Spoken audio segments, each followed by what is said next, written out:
आज की क्लास में हम लोग डिस्कशन करेंगे कि क्वांटम नंबर्स के वैल्यूज कैसे फाइंड आउट करते हैं। प्रीवियस क्लास में डिस्कशन किया था what are quantum numbers and how many type of quantum numbers. तो 4 टाइप के क्वांटम नंबर्स जिन्हें सिंबलाइज किया था n, l, m और s में।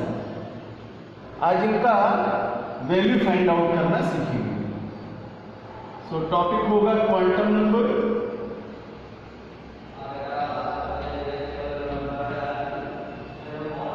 क्वांटम संख्याएं,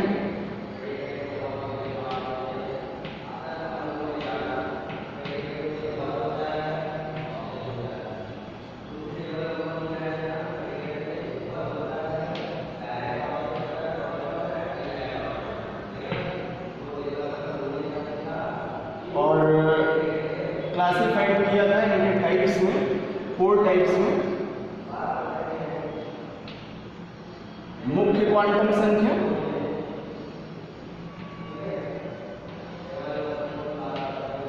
से स्टार्ट करेंगे।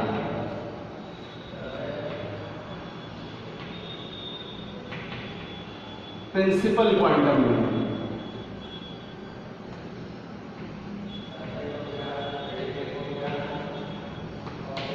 प्रिंसिपल क्वांटम,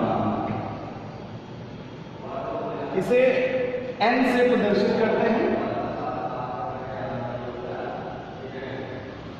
और ये ऑर्बिटल्स का नॉलेज कराते हैं, मींस कोशों का ज्ञान कराते हैं। बहुत ही सिंपल सा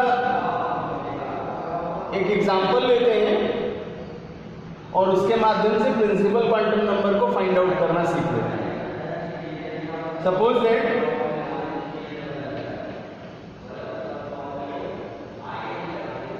एक क्लासिफिकेशन इलेक्ट्रॉनिक कॉन्फ़िगरेशन दिया है एलिमेंट्स का 3D1 और इसके लिए हमें principal quantum number find out करना है।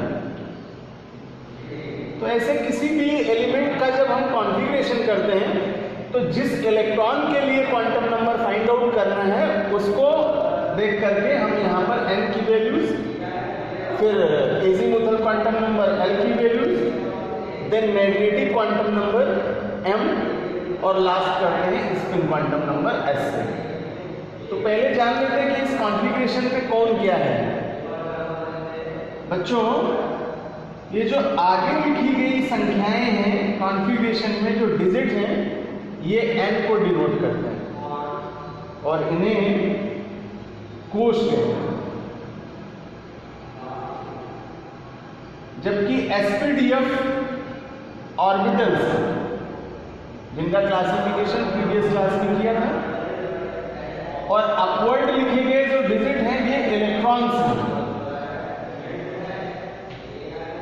इलेक्ट्रॉन्स, और ये डिपेंड करते हैं नंबर ऑफ जेड वैल्यू पर, मींस एटॉमिक नंबर पर, because Z equals to P equals to E. तो आप ऐसे समझ लें कि कॉन्फ़िगरेशन करने पर जो ऑर्बिटल के फ्रंट में लिखी गई डिजिट हैं वो n का वैल्यू डिनोट करते हैं। तो अगर इस क्वेश्चन के लिए n का वैल्यू लिखें तो आंसर होगा आपका 3। और एक एग्जांपल लेते हैं। Suppose that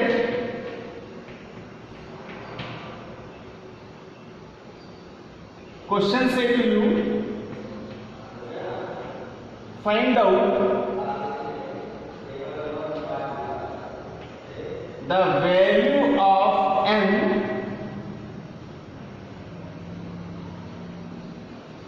for the last electron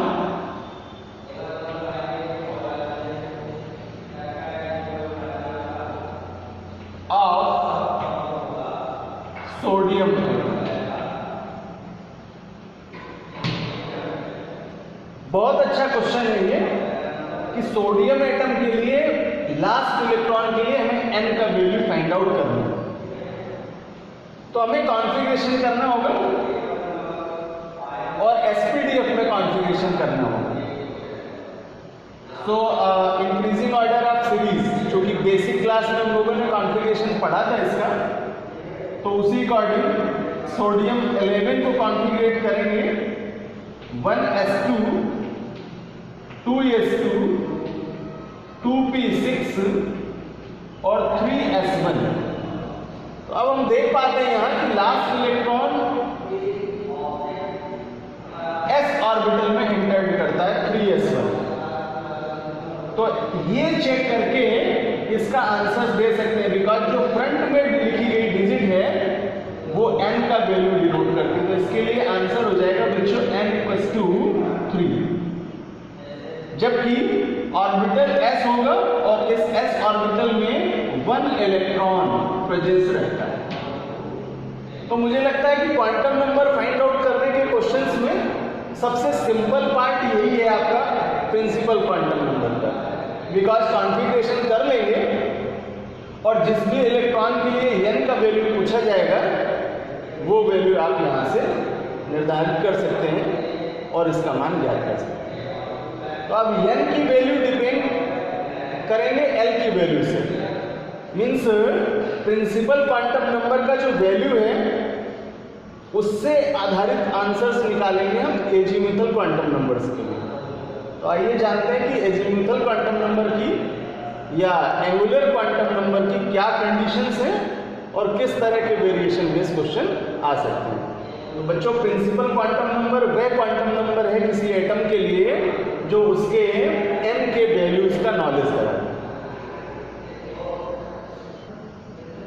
तो second type of quantum number का डिस्कशन करेंगे जिसे दिगंसी क्वांटम संख्या या एजीमुथल क्वांटम नंबर कहते हैं।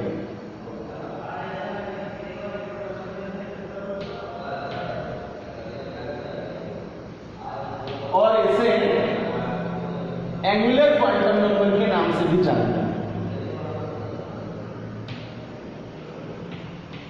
Angular quantum number. अब यहां दो सेक्शन में या दो हिंट पॉइंट्स में इसकी वैल्यूज को फाइंड आउट करने को समझते हैं। और सबसे पहले कि ये है क्या, तो किसी एटम के लिए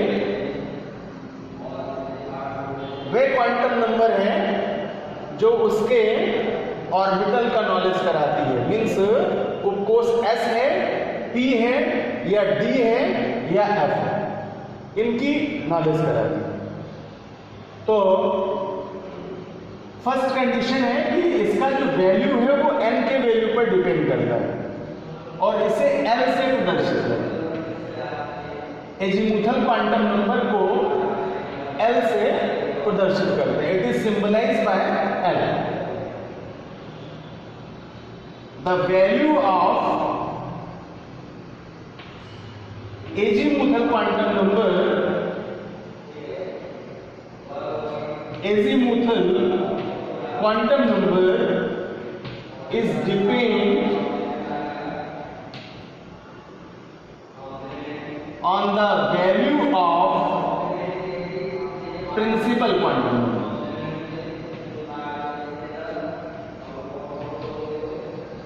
मीन्स n का जो वैल्यू है वो n के वैल्यू पर डिपेंड करता है। मुख्य क्वांटम संख्या के मान पर दिगंसी क्वांटम संख्या का वैल्यू निर्भर करता है। इफ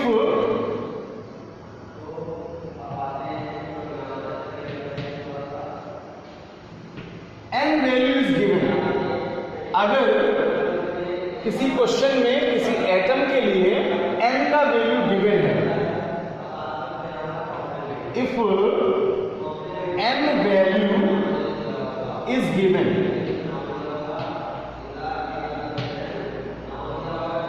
यदि n का मान दिया है,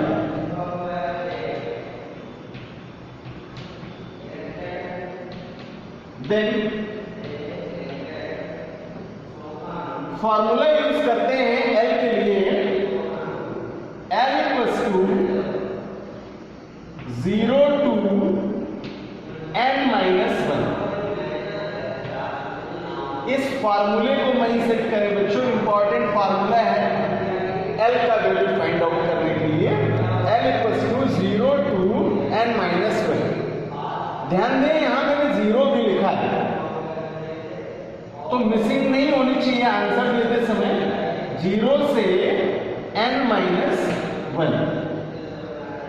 अब n क्या है? तो प्रिंसिपल क्वांटम नंबर है, जो कि प्रीवियस में पढ़ा हम लोगों ने, फर्स्ट टाइप है, उसको फाइंड आउट करना सीखा ही कि लास्ट इलेक्ट्रॉन के लिए पूछे तो जिस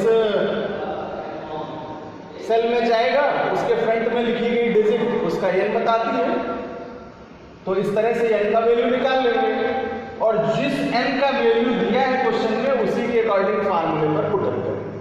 चलिए एक सॉल्व करते हैं, एक एग्जांपल लेते हैं और फिर इस केस फर्स्ट के लिए और फर्स्ट केस माइंड सेट कर लें कि ये वो पार्ट होगा जिसमें n का वैल्यू आपको क्वेश्चन में गिवन होगा, तब ये फार्मूला लगाएंगे। और अगर नहीं दिया होगा n का वैल्यू, देन वहां पर फिर सेकेंड केस का फार्मूला यूज करेंगे। अब डिस्कस करेंगे एक एग्जांपल लेकर के n के वैल्यू से l का value. Question say to you if n equals to 3, then find the value of azimuthal quantum number. Azimuthal quantum number means value of L. यदि n equals to 3 तब दिगंसी quantum संख्या का मान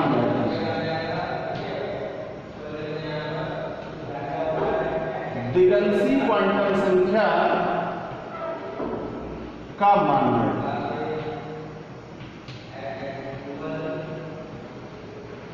अब इसको सॉल्व करते हैं। बहुत अच्छा क्वेश्चन है ये।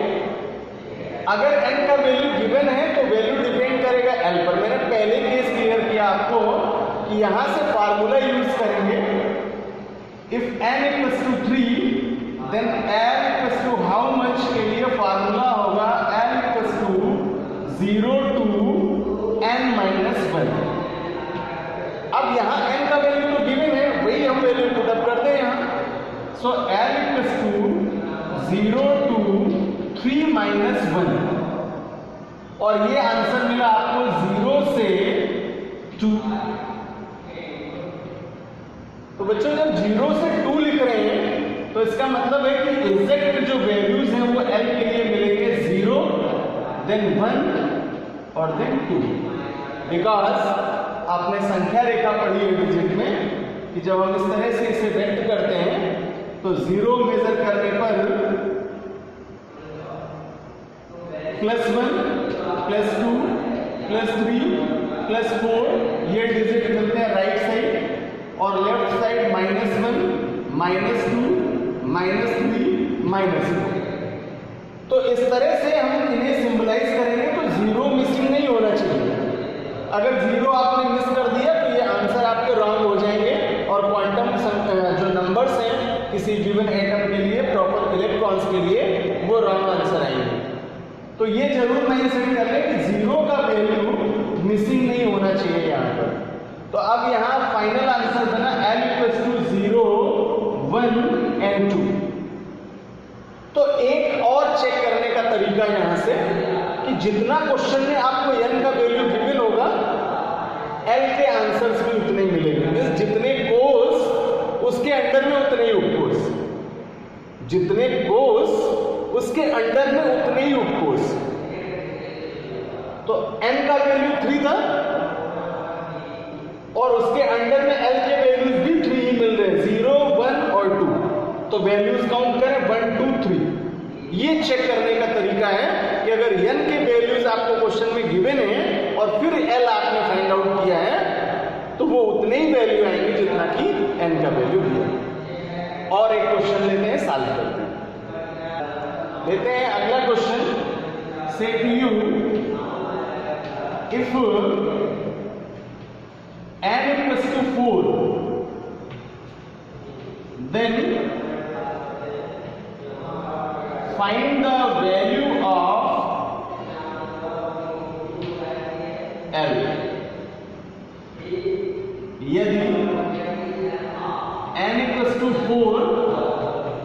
तब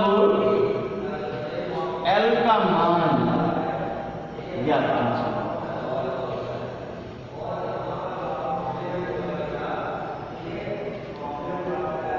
ये वैल्यू क्वेश्चन से फाइंड आउट करनी है। तो n का वैल्यू 4 है और l के लिए अगर n गिवन है तो फार्मूला यूज करेंगे 0 to n minus 1 और n का वैल्यू पुट अप करें, सो 0 to 4 minus 1 और इस तरह से आंसर आएगा 0 to 3, बिकॉज 4 में 1 माइनस करेंगे तो 3 मिलेगा। बट यहाँ 0 to 3 के लिए अगर फाइनली वैल्यूज लिखे जाएं तो 0, 1, 2 और 3, यानी टोटल जो वैल्यूज हैं वो 0 से 3 के बीच में ये होंगे। तो आप अगर मैच करें यहाँ तो n का वैल्यू 4 दे रखा है आपको, यानी 4 कोर्स, तो उसके अंडर में 4 course, n equals to 4, then l की वैल्यूज 1, 2, 3 और 4। ये है आपका राइट सीक्वेंस बच्चों।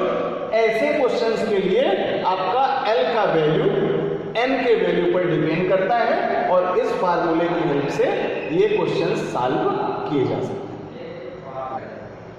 अब आते हैं इस केस सेकंड में,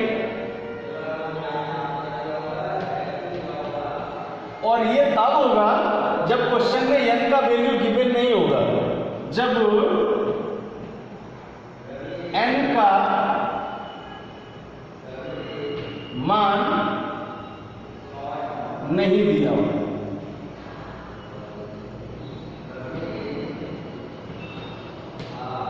If n value is not given, अब अगर ये n का वैल्यू गिवन नहीं है यहाँ क्वेश्चन में, तब आप फाइंड आउट कैसे करेंगे? उसके लिए एक टेबल, और इस टेबल की हेल्प से हम ये वैल्यूज हैं जो प्रॉपर इलेक्ट्रॉन के लिए यूज करेंगे। S, P, D and F, these are orbitals और इनके लिए वैल्यू होगी 0, 1, 2 एंड 3। इस टेबल की हेल्प से जो भी इलेक्ट्रॉन का वैल्यू हम फाइंड आउट करने चल रहे हैं उसके आंसर्स दिए जाएंगे। क्वेश्चन का वेरिएशन समझ लें। Suppose that question say to you find out the value of L for the last electron of carbon. Carbon के लास्ट इलेक्ट्रॉन के लिए हमें L का वैल्यू फाइंड आउट करना है। तो अब देखिए क्वेश्चन में L का वैल्यू नहीं दिया है। क्वेश्चन कह रहा है कि कार्बन के अंतिम इलेक्ट्रॉन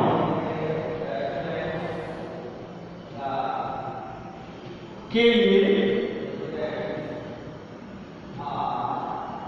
L का मान बताओ।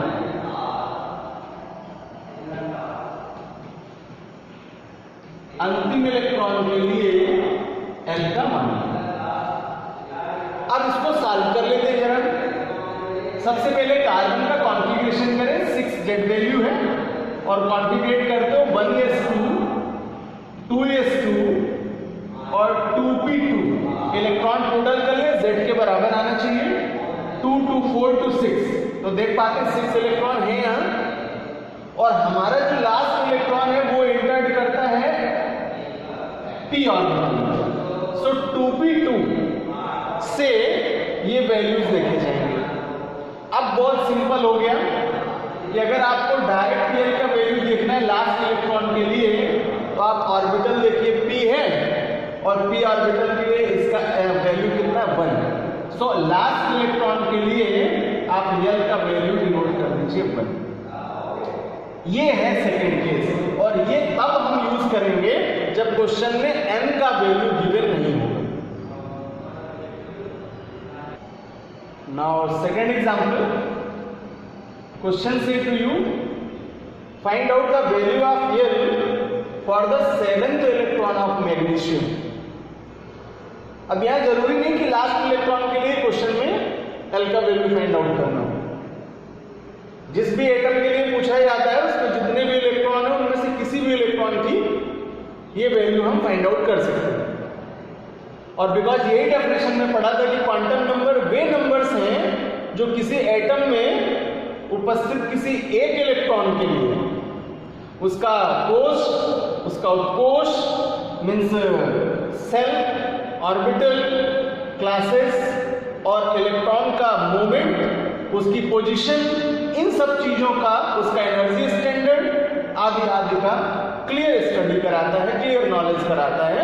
तो उन नंबर्स को हम नॉमिनेट करते हैं क्वांटम नंबर। देन इस क्वेश्चन में 7th इलेक्ट्रॉन के लिए कह रहा है मैग्नीशियम के लिए, मैग्नीशियम के 7वें इलेक्ट्रॉन के लिए L का मान। हम जानते हैं कि Mg का Z वैल्यू 12 होता है। तो अगर 12 होता है तो इसका मतलब है कि Z12 है तो प्रोटॉन भी इसके पास 12 है, और प्रोटॉन 12 है तो नंबर ऑफ इलेक्ट्रॉन भी 12 होगा। अब 12 इलेक्ट्रॉन में से 7th इलेक्ट्रॉन के लिए ये वैल्यू फाइंड आउट करना है। तो ऐसी कंडीशन में हम कॉन्फ़िगरेशन करें इसका 1s2, 2s2, 2p6 और 3s2। अब ये तो कॉन्फ़िगरेशन हुआ मैच करने Z वैल्यू से 2 to 4, 6, 10 to 12 करेक्ट है। और देखें कि 7th इलेक्ट्रॉन मीन्स 7वां इलेक्ट्रॉन किस पोजीशन में है। तो 2 और 2 4, और 4 के बाद जब हम लेते हैं 2p6, तो 2p6 में 5, 6, 7, 8, 9, 10 इतने इलेक्ट्रॉन अवेलेबल हैं। तो लास्ट इस 2p6 के लिए 7th इलेक्ट्रॉन जज करते हैं और फिल करने का तरीका समझ लेते हैं। p में जो इनके रेक्टेंगल्स हैं वो 3 डिस्ट्रीब्यूट होंगे, और इलेक्ट्रॉन अगर सेट करें यहां क्लॉकवाइज और एंटी क्लॉकवाइज डायरेक्शन में तो 5th इलेक्ट्रॉन, 6th इलेक्ट्रॉन और 7th इलेक्ट्रॉन, ये वाला इलेक्ट्रॉन आपका 7th इलेक्ट्रॉन होगा। तो इसको मैंने बोल्ड किया। और 8, 9 और 10 टोटल 6 इलेक्ट्रॉन इस तरह से यहां फिल किए जाते हैं। तो हमें देखना था कि 7th इलेक्ट्रॉन किस ऑर्बिटल में एंटर्ड करता है। तो p ऑर्बिटल में एंटर करता है। बस ये देख करके हम टेबल में जाएंगे और वैल्यू डिनोट करेंगे। तो देखा कि p के लिए L का वैल्यू 1, सो L = 1। ये यहां से आपको प्रॉपर 7th इलेक्ट्रॉन के लिए L का वैल्यू प्राप्त होगा। तो L के वैल्यूज के लिए मैंने ये 2 केस आपको दिए, और अब L के वैल्यू से M के वैल्यू फाइंड आउट करेंगे। तो आइए समझते हैं कि मैग्नेटिक क्वांटम नंबर्स क्या होते हैं। मैग्नेटिक क्वांटम नंबर्स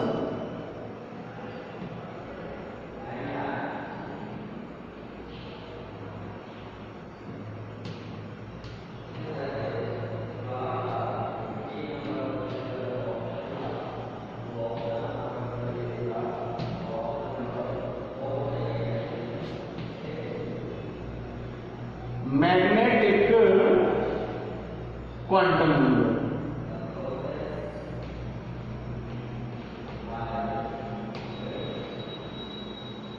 इन्हें सिंबलाइज करते हैं m से,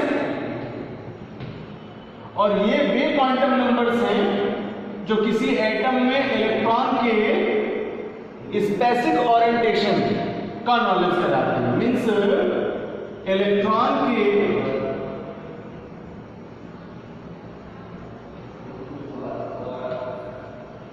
आकाशीय अभिविन्यास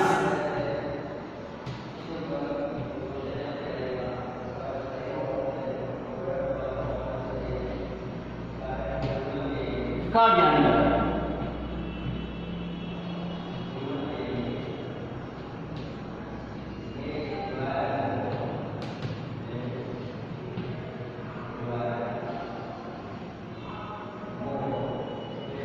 space orientation of electron.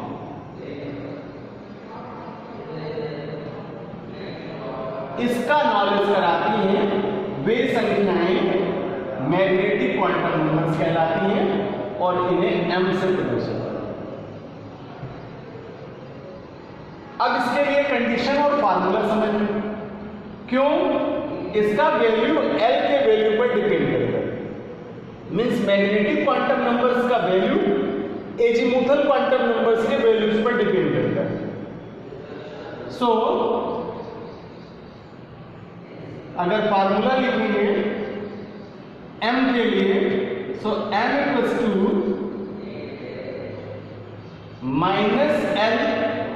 -L2 plus L with 0, -L से प्लस L विथ 0। तो ये कंडीशन अप्लाई करेंगे L के प्रत्येक वैल्यू के लिए for each value of M, for each value of M means azimuthal quantum numbers. और सेकंड कंडीशन है कि अगर हमें M के टोटल वैल्यूज कैलकुलेट करने हो, उस कंडीशन में M equals to n square, the total values of M equals to n square. बहुत छोटा सा formula, m equals to n square, n की वैल्यू का स्क्वायर कर देंगे तो हमें ये कंफर्म हो जाएगा m के कितने टोटल वैल्यू होंगे, मीन्स m के कितने मान होंगे। तो अब आइए एग्जांपल लेते हैं और फिर इस फार्मूले की हेल्प से फाइंड आउट करके देखते हैं कि ईच वैल्यूज कितने होंगे और ऑल वैल्यूज कितने होंगे। अब यहां से हम बहुत वेरिएशन बेस्ड क्वेश्चंस के लिए इंटर्ट करते हैं और पहले स्टार्ट लेते हैं एक जनरल क्वेश्चन से। If n equals to 3 then find the value of L and M। यदि n इक्वल्स टू 3 तो L व M के मान ज्ञात कीजिए। इस तरह का ये क्वेश्चन गिवन है, सॉल्व कर लें। n equals to 3, L equals to how much and M equals to how much. Formula लगाएं।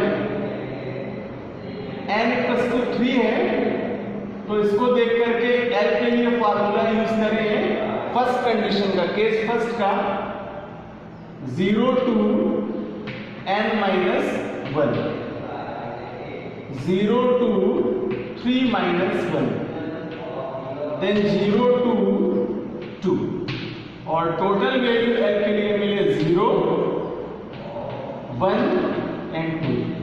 इतने वैल्यू आपको L के लिए मिले। अब L के जो वैल्यूज हैं उन्हीं पर डिपेंड करेगा M का वैल्यू, क्योंकि हम लोगों ने अभी कंडीशन अप्लाई की कि L के प्रत्येक मान के लिए, L के प्रत्येक मान के लिए for the each value of L formula use करेंगे M equals to -L2 plus L और विथ 0, ये फार्मूला यूज करेंगे। अब जब ये फार्मूला यूज करोगे तो यहां से सभी वैल्यूज निकालेंगे और एक note point, if L equals to 0 then M equals to 0। अगर L का मान 0 है तो M का मान भी 0 होगा। यदि L 0 तो M 0। सॉल्व करें। M के लिए L का वैल्यू 0 है तो M का वैल्यू 0 और 1 के लिए पुटअप करें -L2 प्लस L। तो अगर संख्या रेखा पर चलेंगे तो 0, राइट चलने पर +1 +2 +3 +4 और इधर -1 -2 -3 और -4 ये वैल्यूज आएंगे। तो यहाँ 1 के लिए -1 -L2 + L with 0, चलिए -1 और फिर उसके बाद 0 और देन +1, -1 से स्टार्ट करेंगे और +1 तक जाएंगे। फिर 2 के लिए -L2 + L, तो -2 यहां से स्टार्ट होगा और +2 तक जाएगा। जितने वैल्यूज हैं वो सारे वैल्यू लिखे जाएंगे। -2 -1 देन 0 +1 एंड +2। अब ये इतने वैल्यूज हुए, L के जितने भी मान हमें दिए थे उनको देख करके M के वैल्यू फाइंड आउट देख लेते हैं क्या क्या वैल्यू है। 0 के लिए 0, 1 के लिए -1 से +1 और 2 के लिए -2 से +2। टोटल हुए 1 2 3 4 5 6 7 8 9। तो अगर ये 9 वैल्यूज मिल रहे हैं यहाँ से और हम शॉर्टली चेक करना चाहें इसको, तो फार्मूला यूज करेंगे for the total value of m = m²। ये फार्मूला यूज करेंगे इसके टोटल वैल्यू फाइंड आउट करने। रखते हैं यहाँ पर वैल्यूज का डिपेंड करता है n के वैल्यू पर जब टोटल देखेंगे। क्वेश्चन में n का वैल्यू दिया था 3 और इसी का स्क्वायर कर ले, सो m = 3²। देन आपको यहां से m का टोटल आंसर मिल जाएगा 9, जो कि करेक्ट आएगा। ये हो गया टोटल वैल्यूज ऑफ m और ये जो हमने सॉल्व किया ये हो गया ईच वैल्यूज ऑफ m। तो इस वैल्यूज में ये आपके वैल्यू मिल रहे हैं 1 2 3 4 5 6 7 8 9 और जबकि टोटल वैल्यू भी यहां से मिल रहे हैं 9। तो ये आप चेक कर सकते हैं यहां से कि जो हमने m के वैल्यू फाइंड आउट किए हैं वो राइट है या रॉन्ग। एक और क्वेश्चन लेते हैं। Suppose that n = 2, then find out the value of L and the value of M। यदि n = 2 तो L व M के मान बताइए। अब ये जो क्वेश्चन है इसको सॉल्व करने के लिए हम उसी फार्मूले पर डिपेंड है जो बैक में पढ़ा। n = 2 से L का फार्मूला यूज करिए 0 to n-1 और L के आंसर मिले 0 to 2 - 1, सो 0 to 1 और इसका मतलब हुआ कि L के मान आपको मिले 0 और 1। ये 2 वैल्यू मिले L के लिए। अब यहां से M का वैल्यू सॉल्व करें। तो मैंने कंडीशन आपको दी थी कि इफ L = 0 देन M = 0। ये याद रखिएगा कि L के लिए अगर वैल्यू 0 है तो M का वैल्यू 0 होगा। सो फर्स्ट वैल्यू L 0 है तो M 0 और L का वैल्यू 1 है, सो फार्मूला यूज करेंगे M = -L2 + L with 0। ये फार्मूला यूज करेंगे M के लिए। सो -1 0 और +1 इतने वैल्यूज आपको यहां से मिले। तो ये तो हो गए ईच वैल्यू। अगर काउंट करें सो 1 2 3 4 वैल्यूज है। अब इसको चेक कर लें टोटल वैल्यू के फार्मूले से m = n²। यहां से आपको कुल मान मिलेंगे। कुल मान means total values. Total values n का वैल्यू 2 है, पुट अप कर लीजिए इसको m = 2²। देन m का वैल्यू मिला 4, यानी m के कुल कितने मान मिले 4 और ये मिल रहा है 1 2 3 एंड 4। एक क्वेश्चन और लेते हैं, बहुत अच्छा क्वेश्चन है ये। n = 4 मैक्सिमम वैल्यू के लिए है क्वेश्चन में। n = 4 then find L and M values। अगर n का मान 4 गिवन है तो l के वैल्यू निकालने हैं और m के वैल्यू फाइंड करने हैं। First condition l equals to 0 to n-1 से सॉल्व करेंगे। 0 टू 4-1 ये आएगा आपका 0 टू 3 और इसका मतलब ये l के वैल्यू मिले टोटल 0, 1, 2 और 3, इतने वैल्यू मिल गए आपको l। अब चले m के लिए, तो जब m के वैल्यू निकालोगे m इक्वल्स टू और ये वैल्यू l पर डिपेंड है 0, 1, 2 और 3, तो l0 तो m0 और l का मान 1 तो फार्मूला था -l से +l विथ 0। m के लिए formula m equals to -l2 + l और विथ 0। अब ये फार्मूला यूज कर लीजिए, -1 0 और +1, और जब 2 के लिए वैल्यू निकालेंगे सो -2 -1 0 +1 और +2, और इसके बाद 3 के लिए वैल्यू कैलकुलेट करें सो -3 -2 -1 0 +1 +2 और +3, ये इतने वैल्यूज आपको यहां से मिल जाते हैं। अब इनका जरा टोटल चेक कर लें। सो 1 2 3 4 5 6 7 8 9 10 11 12 13 14 15 16, यानी ईच वैल्यूज में 16 वैल्यूज आपको मिले यहाँ से। जबकि टोटल वैल्यू कैलकुलेट करें m equals to n square से, चेक हो जाएगा कि आंसर राइट है या रॉन्ग है। तो m इक्वल्स टू n का वैल्यू दिया था क्वेश्चन में आपको 4, तो 4 का कर लें स्क्वायर, और जब 4 का स्क्वायर करेंगे तो m के टोटल वैल्यूज मिल जाएंगे 16। तो इसका मतलब है कि जो हमने ईच वैल्यूज फाइंड आउट किए हैं वो यहाँ टोटल वैल्यूज से मैच करते हैं और हमारा आंसर करेक्ट है। तो बच्चों नेक्स्ट क्लास में डिस्कशन करेंगे आपसे स्पिन क्वांटम नंबर का, कि चक्रण क्वांटम संख्याएं क्या हैं और ये कैसे m के वैल्यूज पर डिपेंड करती हैं, मीन्स इनका मान मैग्नेटिक क्वांटम नंबर्स पर कैसे डिपेंड करता है और ये वैल्यूज कैसे फाइंड आउट करते हैं, इन सब का डिस्कशन करेंगे आपसे नेक्स्ट क्लास में। और बहुत सारे वेरिएशन बेस्ड क्वेश्चंस हैं, मैंने एग्जांपल के माध्यम से आज मैक्सिमम आपको सॉल्व किए हैं, बट और भी बहुत सारे वेरिएशंस होते हैं क्वांटम नंबर्स के, जिसमें से आपको क्वेश्चंस मिल जाते हैं। तो फिर से आपको नए कंटेंट के साथ, नए क्वेश्चंस के साथ में अगली क्लास में मिलूंगा।